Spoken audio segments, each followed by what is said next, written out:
10 محرم کی شریعت میں جو فضیلت ہے اور قیامت تک جو اس مہینے کی اور اس دن کی حیثیت ہوگی 10 محرم کی عاشورے کی، وہ خوشی کی حیثیت ہے، یاد رکھیے خوشی کی حیثیت ہے، قیامت تک اس میں خوشی منائی جائے۔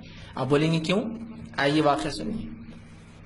نبی اکرم صلی اللہ علیہ وسلم ہجرت کر کے مدینہ پہنچے۔ مدینے میں آپ نے دیکھا لوگ یہودیوں سے جب پالا پڑا آپ کا معاملات ہوئے تو دیکھا یہ 10 محرم کو روزہ رکھتے ہیں عاشورے کا۔ آپ نے کہا کہ یہودی کیوں روزہ رکھتے ہیں 10 محرم کا؟ ابو موسیٰ اشعری رضی اللہ عنہ فرماتے رسول اللہ صلی اللہ علیہ وسلم نے ہم سے خطاب کیا اور پوچھا یہ یہودی اس دن روزہ کیوں رکھتے ہیں؟ ہم نے کہا اللہ کے رسول یہ اس دن روزہ اس لیے رکھتے ہیں کہ ان کا یہ کہنا ہے کہ اس دن اللہ رب العزت نے موسیٰ علیہ السلام کو اور بنی اسرائیل کو فرعون کے شکنجے سے نجات دی تھی، اور موسیٰ علیہ السلام نے شکرانے کا روزہ رکھا تھا، لہذا بنی اسرائیل جو یہودی تھے وہ شکرانے کا روزہ رکھتے ہیں، اپنی عورتوں کو زیورات پہناتے ہیں اور عید کے جیسا اس دن کو مناتے ہیں۔ تو آپ صلی اللہ علیہ وسلم فرمایا اگر یہ بات درست ہے تو موسیٰ پر ان سے زیادہ ہمارا حق ہے۔ ہم مسلمان ہیں، اب یہ تو یہودی بن گئے، تو موسیٰ پر ان سے زیادہ ہمارا حق ہے، اور آپ صلی اللہ علیہ وسلم نے اس دن روزہ رکھا۔ کیوں روزہ رکھا؟ موسیٰ علیہ السلام پچھلے مسلمانوں کی آزادی پر آپ نے خوشی منائی۔ کس دن خوشی منائی؟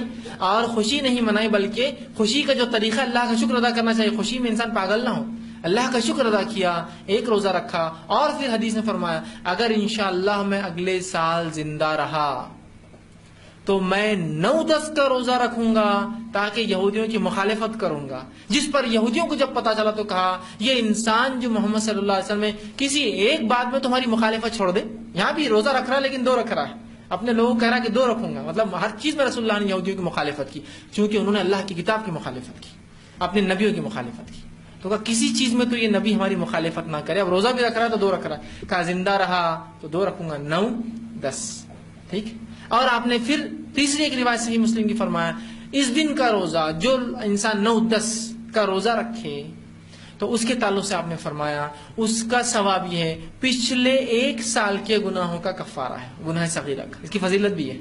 تو 9-10 کا روزہ سنت ہے، 9-10 کا روزہ بھی یاد رکھے سنت ہے، اور یہودیوں کی مخالفت میں اگر آپ 9 کا نہ بھی رکھ سکے تو 10 اور 11 کا ضرور رکھیے تاکہ مخالفت ہو۔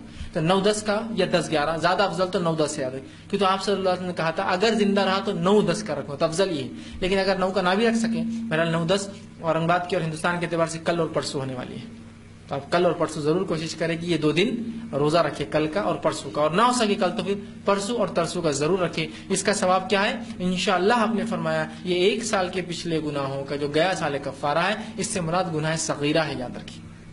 سمجھ رہے بات کو؟ بس یہی تھی اس دن کی فضیلت، اور شرعی اعتبار سے قیامت تک کے لیے عاشورہ 10 محرم خوشی کا دن ہے، کہ تو نبی اکرم صلی اللہ علیہ وسلم نے جو منایا وہی چیز ہوں گی، یاد رکھیے۔ اب کوئی برے سے برا واقعہ اس اچھائی کو، اس خوشی کو، اس شکر کے روزے کو تبدیل نہیں کر سکتا، یاد رکھیے۔